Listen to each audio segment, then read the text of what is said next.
Hello and welcome to Straight Talk. I'm Tim Gordon. It was the last day of February this year when the United States launched an attack on Iran.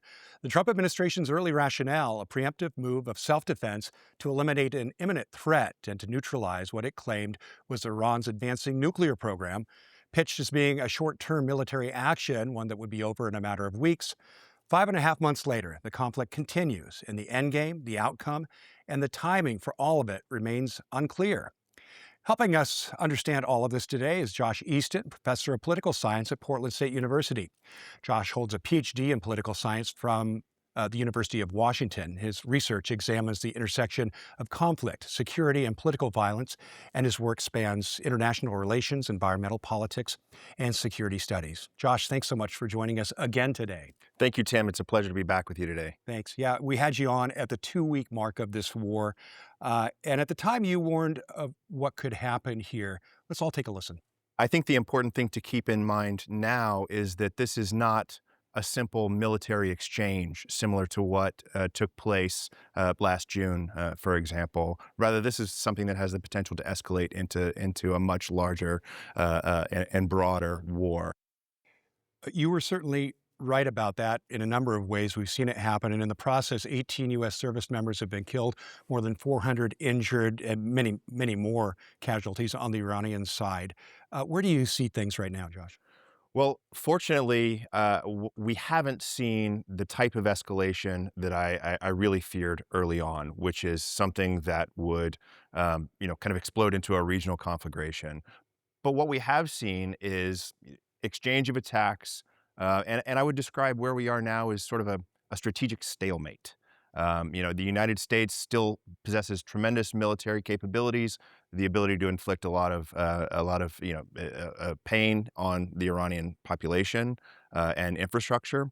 But Iran has shown itself to be quite resilient and still maintains the ability to really punish the United States, especially politically, through attacks on U.S. military bases, allies in the Gulf region, and especially through its control or at least threats to the Strait of Hormuz. Yeah, we'll dive into that more in a bit. This stalemate thing, I mean, is that benefit Iran?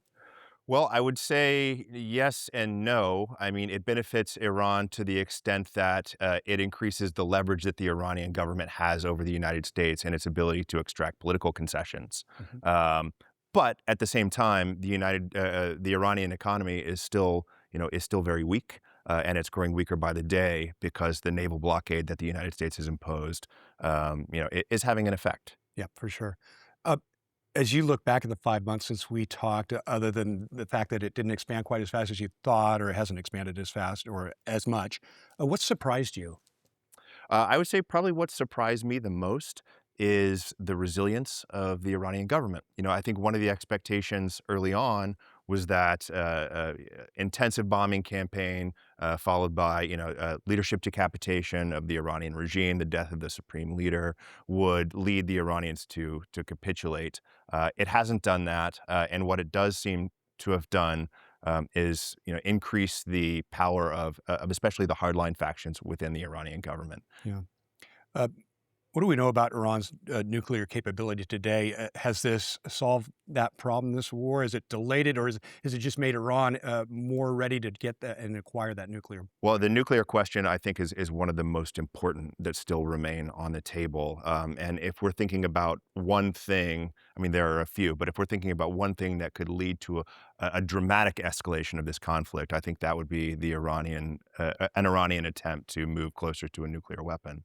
So, in terms of what we still know, or what we have known, Iran still possesses around 440 kilograms of highly enriched uranium. We don't really know where that is. We haven't had any weapons inspections since the war began in February. So the future of that stockpile and Iran's willingness to sort of degrade it or turn it over to inspectors or to the international community is a key point. This must have been something that the Trump administration was considering as they, went into this war. Yet that's still unsolved. We don't even know where the stuff is, and Most how do you certainly. get to it, and how do you deal with it? Sounds like a much bigger game of ground war, et cetera. I mean, are we just stuck here? Well, no, I don't think that we're stuck. I mean, there was a 14-point memorandum of Mhm. understanding, signed in June of this year between the Iranian government and the Trump administration. I would say in terms of ways forward, that still provides the most viable framework, for negotiations and for a breakout of the stalemate. So yeah, I mean, I could go into Yeah. that. Well, yeah, in what way would that be? Would it be like if they could come up to with an agreement that says we're gonna get access to this and we're gonna be able to take it out? It's unlikely that that would be a first stage Yeah. negotiation. I think probably the most immediate point of negotiation is going to be on opening the Strait of Hormuz and removing the threat of Iranian attacks on commercial shipping vessels. Now, in exchange for the United States lifting economic sanctions and its naval blockade, hopefully the nuclear question, which was a part of the June MOU, Mhm. could follow on that. Okay. Well, we talked about the Strait of Hormuz. You mentioned it back in March, obviously, that this could be a big factor. Explain why it's become so important and how Iran has been able to use it as leverage, restricting traffic. It's interesting. We're seeing right now competing claims. I think President Trump issued a truth post yesterday that says the United States retains complete control over over the Strait of Hormuz. That was immediately rejected by the Iranian government. What's important, though, is not necessarily who has the greatest amount of military power. That would be the United States in the region right now with two carrier groups and 50,000 troops. What's more important about the Strait of Hormuz is commercial captains' willingness to transit the strait, Mhm. right? And what is actually true is that we see far, far fewer transits of the strait now than we did before the war. We're down from 150 average before the war to I think maybe 8 or 10 per day now. That's pretty quiet for Yeah, sure. very. What about the Red Sea at this point and the Houthis in that area? It seemed like it flared up a little bit, but dropped back down. Yeah, so the Houthis have made threats, particularly against the Saudi government, uh, to close off the Bab el Mandab Strait, which is the strait that connects the Red Sea to the Indian Ocean. Right. We've seen the Saudis not fully engage that threat. I mean, to the extent that they are still, using that strait, and they are. We've seen reports of the Saudis turning off their tracking devices on their ships so that they go dark to avoid detection. But we've also seen the Houthis become even more engaged in their own internal conflict against the internationally backed Yemeni government, which was honestly a point of contention between the Houthis and the Saudis. The Saudis backing the internationally recognized government of Yemen. Interesting. So, in a sense, is that kind of taking more of their priority or their interest right It now? seems to be, Yeah. although that could quickly change, Yeah. right? And that could also be one factor that precipitates much greater Saudi involvement Yeah. in the conflict. The war hasn't expanded throughout the region, but yet the region has been so affected, Yes. and Iran has hit a lot of our sites with allies in that area. Can you kind of go through that dynamic and where you see that right now? Yeah, so this is a strong point of leverage that the Iranian government has over the United States, right? It still retains, Iran's military capabilities have been dramatically degraded, Sure. but it still retains a significant stockpile of ballistic missiles and drone capabilities that it can use to punish U.S. allies in the region, allies like the UAE, like Qatar, like Saudi Arabia, all of whom have absolutely zero interest in participating in this war to the extent that they don't have to, right? That they're not Yeah. forced into it. And so I think another major escalation point, should it come to pass, would be another significant attack that kills a lot of Americans or Saudis, or continued attacks on energy infrastructure and water infrastructure in the region. Yeah. It like you said, it's the resilience of the Iranian government and the forces is kind of surprising, I Yeah, think, to a lot of folks. yeah. Um, on the diplomatic front, we've heard so many mixed messages really from both sides. There's a ceasefire, there's the MOU, the war is won. President Trump has said so many times. Where does this really stand in terms of negotiations? So there are no direct talks taking place right now. The countries of Qatar and Pakistan have played mediating roles and are presumably exchanging messages, between the Iranian and the United States governments. But to the extent that we know, there are no direct talks ongoing. I think there are opportunities, like I said, for a diplomatic solution, but it's hard to see, at least in the short to medium term, how those develop, because it's sort of a chicken and egg problem. You know, the United States wants relief of the Strait of Hormuz prior to lifting of any blockade or sanctions. Iran wants the exact opposite. So it's kind of a who blinks first question. Yeah. And I've heard it discussed that Iran doesn't want to blink because they might just wait this out and see if they get through the midterms at least, maybe through the rest of the Trump Yeah, presidency. that's quite a possibility, right? I mean, Iran knows that Iran understands the political dynamics in the United States, right? And it understands political pressure points. So it's really playing a game of time and who can withstand pain the longest. Yeah. So give us the big picture here. Is anyone winning this war? Well, let's think about it from the perspective of the United States. I mean, it's hard to say what winning actually looks like because over the past several months, we've seen various strategic rationales and political goals put forward as being, the end game. We've seen it move from protection of the Iranian people against their own government Mhm. to the nuclear question to now control over the Strait of Hormuz. So it's hard to see. I mean, yes, the United States conventionally has degraded the Iranian military to a significant degree, but we still don't have answers to the nuclear question. The Strait of Hormuz is still closed.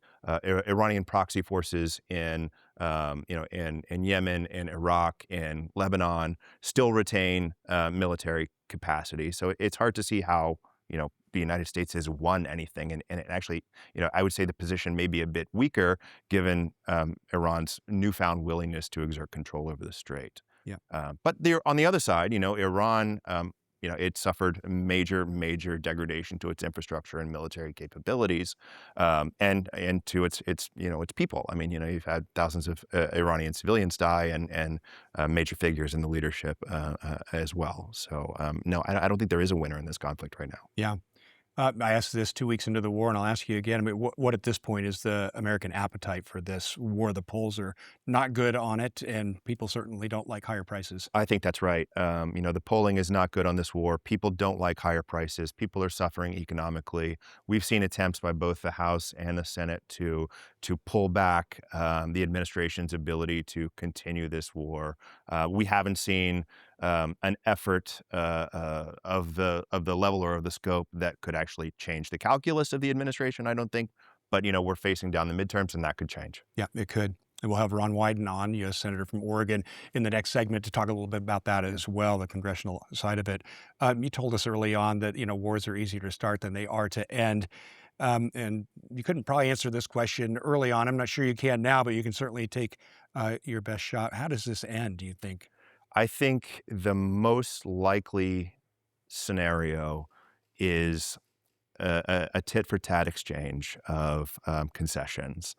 So I think what we're probably going to see, given that both sides are experiencing pain and pressure and are going to continue to do so, is first an agreement that that reopens the Strait of Hormuz in exchange for a lifting of blockade and gradual sanctions relief.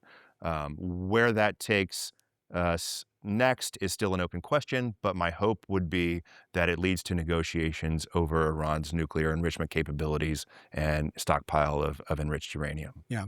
Important to note, too, the Strait of Hormuz was a free passage before this war began, and it That's became right. a tool. And it's become a tool, and it's become, I think the Iranians have discovered that it's a real pressure point, Yeah. and also that it could potentially become a real source of revenue should they be able to collect fees and tariffs off. Yeah, certainly.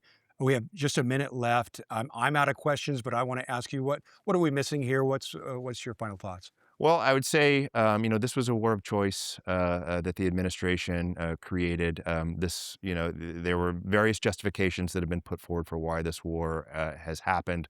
We still don't have a clear understanding of U.S. Strategic goals. What we've seen have been largely reactions to what the Iranians are doing. And I would hope that whatever the case, that the government of the United States could sort of make the case to the American people about why this war is necessary, where it's taking us, and where it's going. All right, political science professor Josh Easton from PSU. Thanks for bringing your expertise back to us here on Straight Talk Thank you, today. Tim. Yep.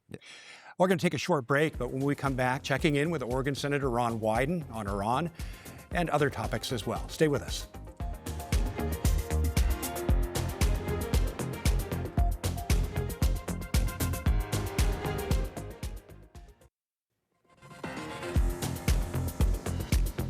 Welcome back. Well, we recently had a chance to catch up with Senator Ron Wyden ahead of a series of town halls focused on educating Oregonians about the issues surrounding health care in our state.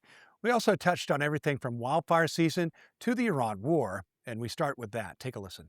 Senator Wyden, thanks so much for joining us. We appreciate it. Thanks for having me again. Good to be back. Great. Well, there you are in DC, but let's start with the war with Iran. And we hear there are talks, a ceasefire, a deal close at hand. Yet it continues. Now, you argue the president has taken us into an open ended war without congressional oversight or approval.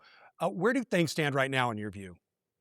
Well, it's pretty much bedlam in terms of national security policy. Practically every day, Tim, you see some pronouncement from Donald Trump personally that he has won, he has defeated all adversaries and the like, and it's just not tethered to the facts. I mean, he literally makes it up from day to day. For example, I'm on the Intelligence Committee, and we've had people come and outline in open session how he was advised, for example, not to do some of what he's done in terms of Strait of Hormuz, which has been devastating in terms of gas prices for Oregon. He just goes and does it. What would success look like at this point, do you think? Success would be something along the lines of getting some allies to work with us on an important aspect of what's really bothering Oregonians, like the Strait of Hormuz. Let's get some allies and see if they'll join us in trying to work this out. All right. Hey, so you're going to get back west here and you're going to spend a lot of your August time in Oregon meeting with folks about healthcare. You're calling these Reimagining Healthcare for America hearings. You'll lead gatherings in Eugene, Salem, Portland, Medford, plus a virtual meeting for rural Oregonians. What do you want to accomplish with these? Well, I want to listen. That's what Oregonians always talk about. I've had more than 1,100 open to all town hall meetings. This field hearing is going to focus on healthcare. And the reality is, this year we're spending over $5 trillion on healthcare. We're spending enormous amounts of money. And yet, so many people fall between the cracks. They might work for a small business, they might be a senior, they might be a kid who's not eligible for any of the programs because they're just getting started, and we want to listen to them.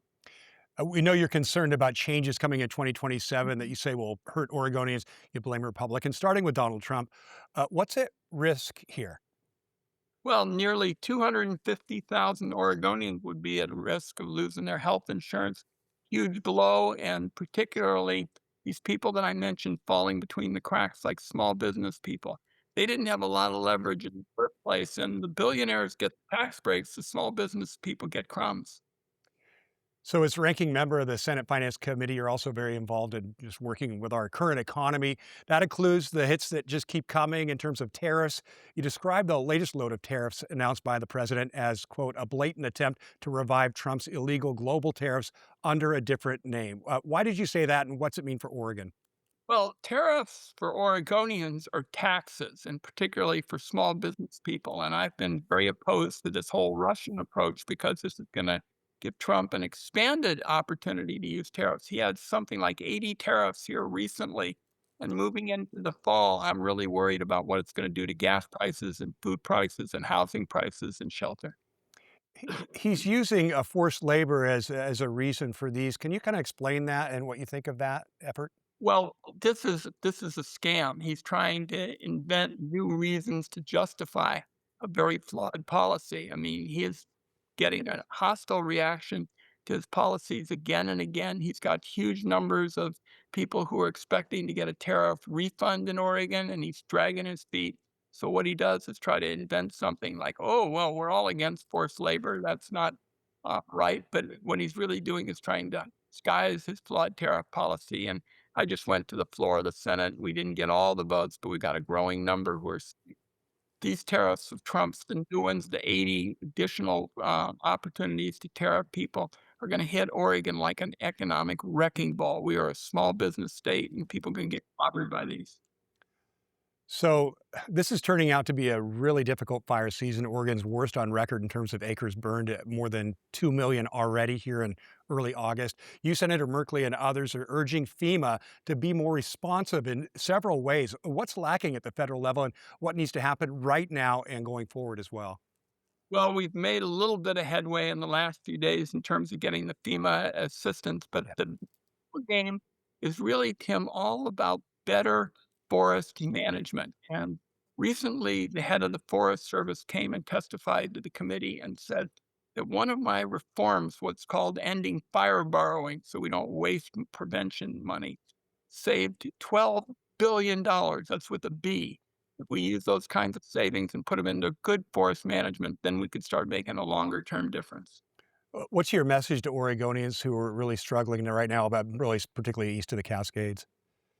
Well, first of all, stay out of harm's way wherever possible. That's the single most important thing. And we're trying to get some help from people who have disaster claims already and haven't even gotten a tax break. And I think I can get that. So I'd like to ask you about the midterms. Oregon's primary is behind us. Southwest or Washington just finished as well. And There's an election coming up. well, I had heard that rumor. it's true. Yeah, I think it's in Oh my November. I'm goodness. pretty sure. Yeah, really. Well, I got to ask you. I mean, what do Democrats need to do to convince voters over the next few months to go that way? The best politics, Tim, is good policy. For example, what I'll be talking about all summer is healthcare costs. The reality is that healthcare is the most important issue for so many families in Oregon because if they have loved ones who get sick or somebody can't go to work or something, that dominates the whole household. So, focused on things people really care about in terms of healthcare, housing costs, education costs, I say the issues that are most important are where the second word is cost. Might be medical, might be housing, might be energy. Second word is cost. Yep. Everything seems expensive these days for sure. What do you make of the big wins for some very progressive candidates within the party? Republicans are seizing on this, saying Democrats are in disarray. There's a far left takeover. What's your take? Well, I think the candidates that are winning are talking about stuff that really matters around the kitchen table. I mean, for example, on healthcare, I'm going to talk about more Medicare type choices. A lot of the reformers have talked about that. How do you feel about how Democrats will do coming up in November? I think we're playing a very strong hand. We're talking about stuff people care about at the kitchen table, and we're out all over the communities in the state. That's what people pay attention to. Yeah.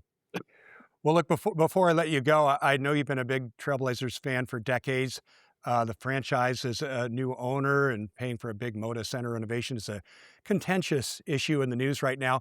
Are you optimistic about where the organization's headed?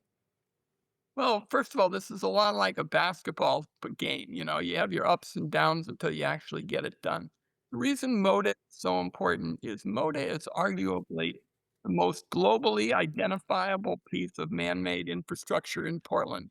Getting this right is so important, not just to the basketball teams, but to concerts and lectures and all the rest. And I'm spending a lot of time on the phone talking to people, getting their ideas and suggestions. And this is going to get solved at home, not in Washington, D.C. And people are trying to focus on getting it done now quickly. We have to have urgency and scrutiny. Yeah. Do you think the owner, Tom Dundon and group, are doing all right in this, or do you think they should be kicking in for some of these renovations? I think everybody has got to work together to get a winning policy for all concerned. It's a financial issue, it's a community issue. Everybody's got to chip in and find common ground. That's how we always did it. That's how we did it in the year we won the title, and we're going to have to do it again. All right. Well, I know you got to get back to votes in the Senate. We really appreciate your time today visiting with us on Straight Talk, Senator. I can't wait to get home. We'll talk to you when I get there. All right, well, we cover a lot of ground here on Straight Talk, as you see. If there's something, though, you'd like to see more of, there's an easy way just to let us know. Text your ideas, comments, or questions to the number on your screen right now. It's 503-226-5088, and we will take your feedback into account as we plan future episodes. Well, thanks so much for joining us here on Straight Talk. And a reminder, you can stream Straight Talk on your own schedule. Download the free TV app, KGW Plus, available now on Roku, Apple TV, and Fire TV. We'll see you back here next week.